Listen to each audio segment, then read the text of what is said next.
You done messed up now, Frieza. You done messed up. Uh. Hey guys, Axel Stanley here, and welcome back to another video. Or in this case, another part to a what if that has been around since the beginning of me creating content, mostly. Yeah, yeah. Going back from all that time, long time ago when I was in a white void of a room to, well, where I am now, which isn't too bad. Anyways, so from humble beginnings, this what if is basically my take on what if Vegeta went to Earth. And so far, we have been on a long journey, and I'm telling you, this journey may have been long, but I can definitely tell you it had a lot of bumps that went up and about. And for context, I would highly recommend you check the playlist on my channel to see what I mean. However, from where we last were off, where we say is that we were at the Frieza Saga. Well, we are in the Frieza Saga, not were. And basically, Frieza happened, and Frieza might have had an idea that he thought was a great idea, but the end result, it's probably gonna bite him in the rear. But basically, Frieza shot a death beam at Bulma, killing her, and her unborn child. That Vegeta is basically the father of this second child. We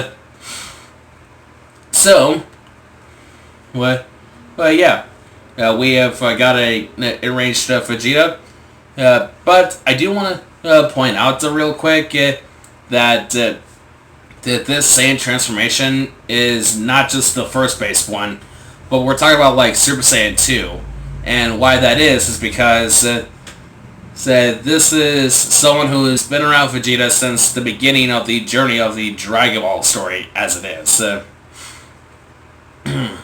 As well as the fact that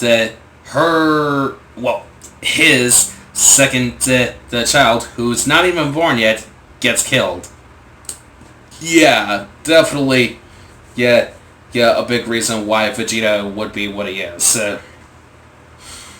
So, with that being said, we begin this part with Vegeta laying Bulma's body down to the ground, like so. Looking up at Frieza, who is slightly terrified, because the legend of the Super Saiyan has come to pass.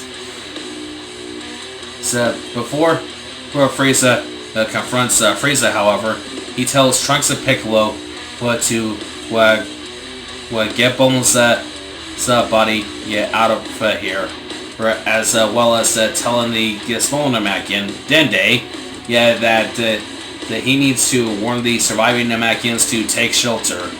Where Trunks, who is obviously not too fond of this idea, is very well against it because he lost his mother and possible sibling.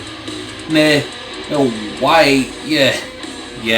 I mean, there's 3 against 1. The odds will be better. But Vegeta would tell Trunks that this is personal. This is something that he feels like he needs to do. What Piccolo, what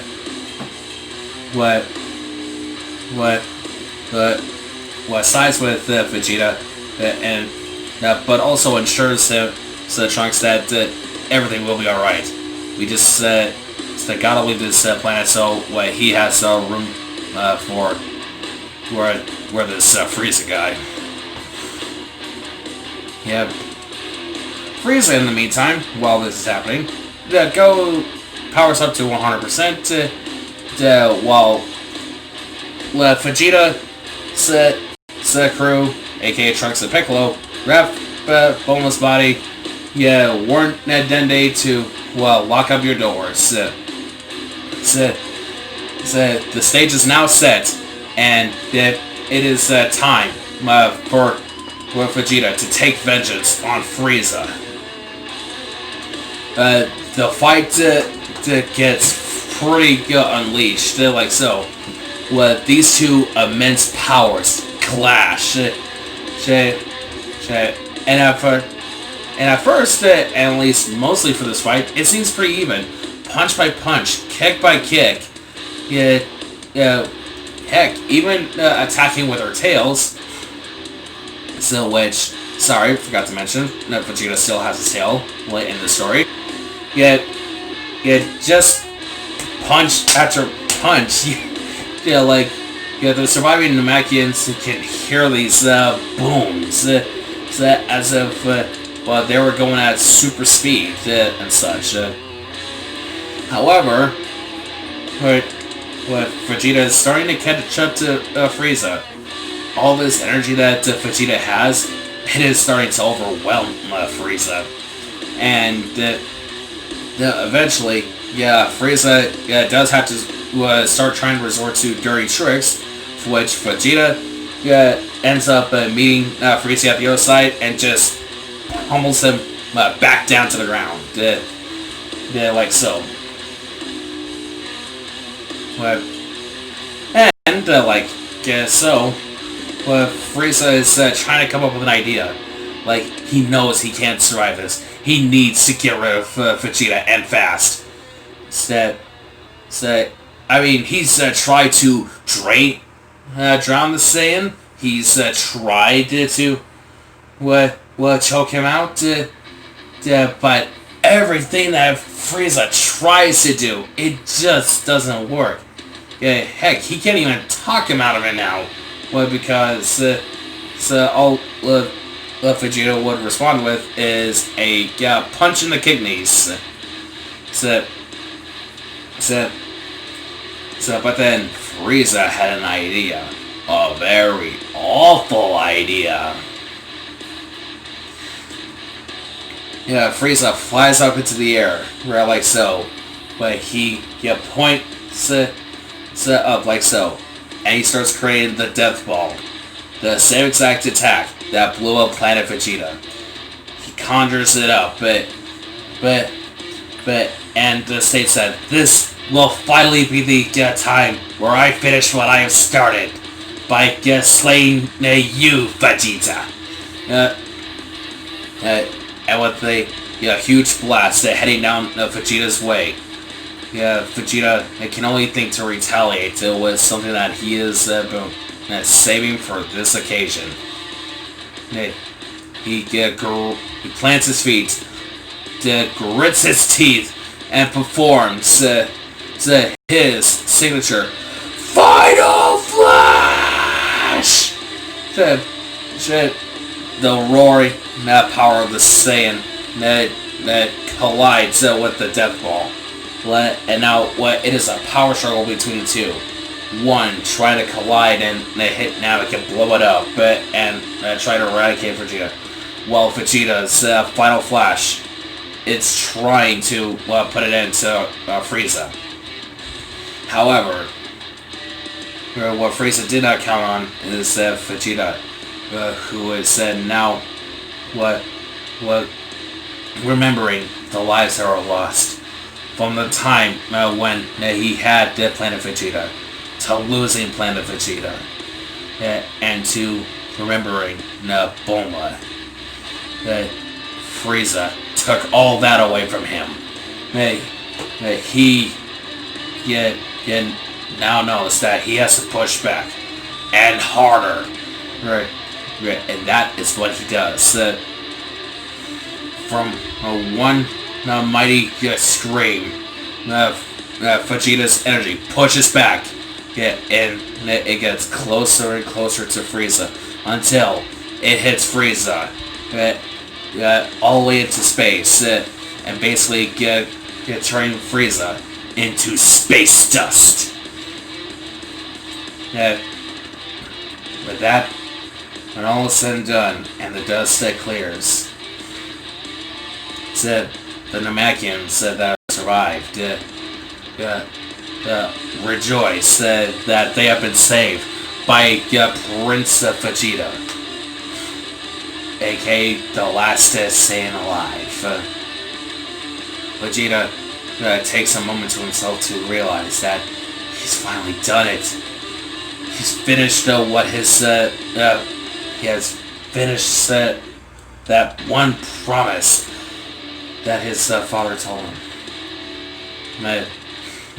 However, Vegeta does not stand still for long, as he heads back to his ship, but at least hearing the congratulations coming from the Namekians. He flies off into his ship for his new mission. But first, he is off to planet Yardrat under King Kai's instruction to go there. And they will teach you some new and interesting tricks. Meanwhile, King Kai has informed of Kami to gather up the Dragon Balls. And basically get to wish for Bulma, as well as the Namekians who were slain by Frieza, to just come back to life. And with that being said, on the ship that is heading back to Earth, that Trunks is surprised to see his mother come back to life like so. And which basically just gets Trunks to go up and give his mom a great half Saiyan hug. Bulma, who is sort of out of the loop, but demands to ask, well, what's going on? Did we win? King Kai fills in what happens, and basically explains that good old Vegeta has done the deed.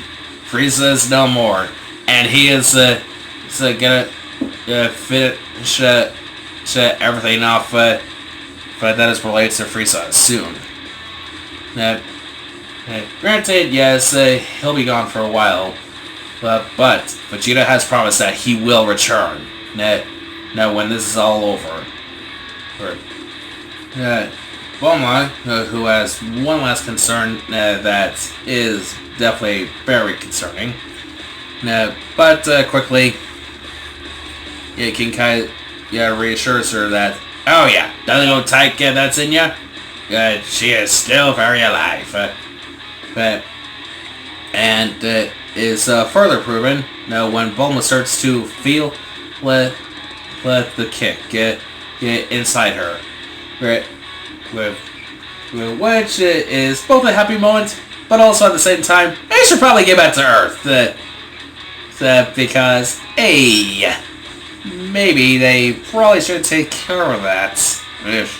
Anyways, so good old Vegeta heads off to planet Yardrat in the smallest amount of time that was used, and requests to be given the training that the Yardratians have knowledge of. To which the Yardratians easily have no reason to argue against this.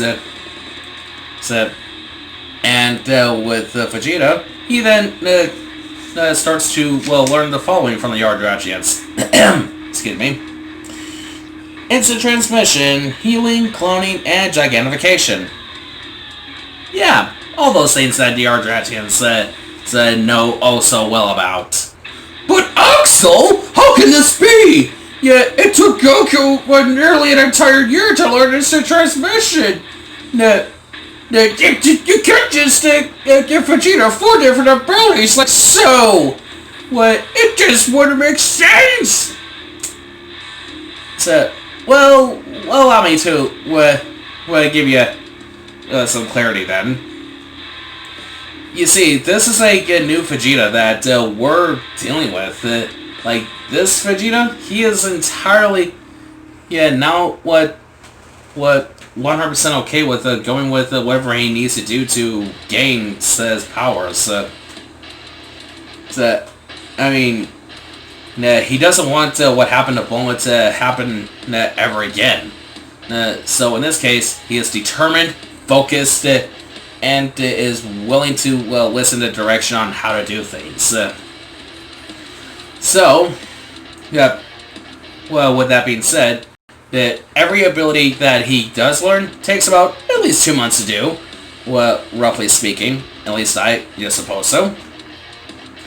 When the training is complete, however, he then flies off of Yardrat with all the knowledge of the new techniques in hand. He then proceeds to go and obliterate what's left of the Frieza Empire, and eventually, King Cold.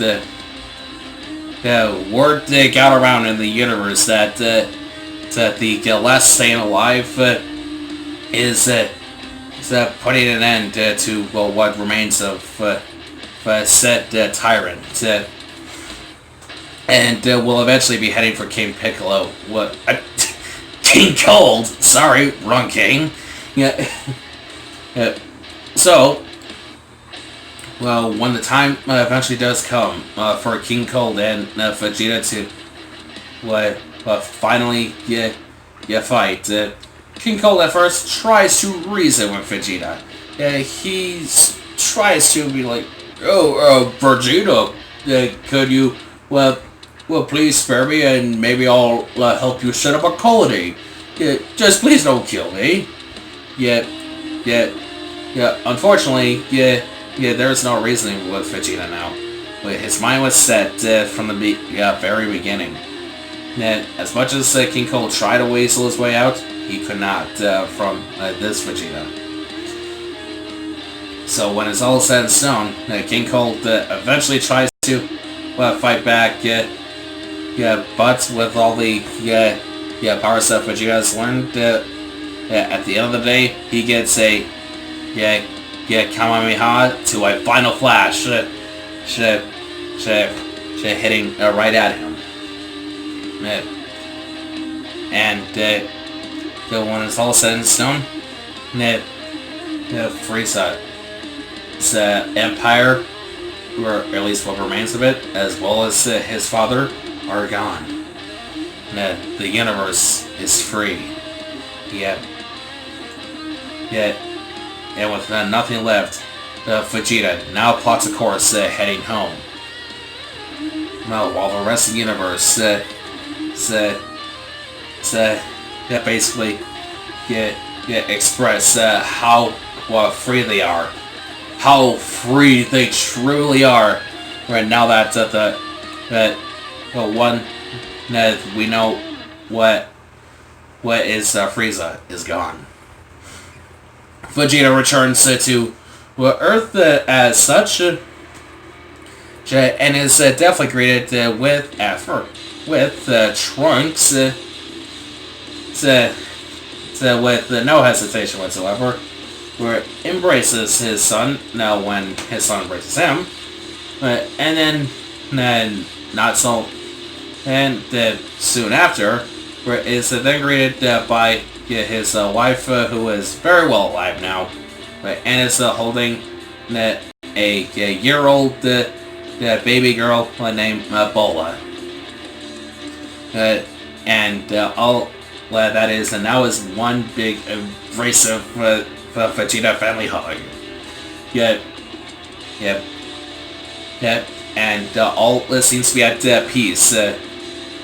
So with everything now in Vegeta's life. I mean, he's got 2 kids now. His wife is very well alive. But anytime he does some training, Piccolo's usually there to be his sparring partner, and Trunks, of course. That is until someone who looks like Trunks, but a bit much older, comes around asking for Vegeta. yeah, as he states that he has a dire message about the future. And that is all for today, guys. You guys might have not asked for it, but I freaking did. But to heck with it. This has been a very interesting part for me to write. And this life has definitely gone in some directions that I really like. I mean, yeah, sure, we don't have the full-on DBZ crew, but hey, we still got Vegeta, Trunks, and Piccolo, which is not bad. And we will definitely see what happens come the Android Saga. And of course, I can already predict that some who will watch this will be like, well, Vegeta's gonna be overpowered now. Well, with these new abilities. Well, just because he has these abilities doesn't mean that he's gonna be 100% perfect. Because bear in mind, we are still pretty fresh into the story. Well, as fresh as the story can be. So, with that being said, what do you guys think? Leave your thoughts in the comments. Like the video if you enjoyed. Subscribe if you haven't. Hit the notification bell. Hit the notification bell when you will hear about my content. And share the content with all that you will wish to share about my content with. And to everyone who has watched this far, I hope you will stick around for the journey, and I will see you guys next time, at least on the next video. See you guys.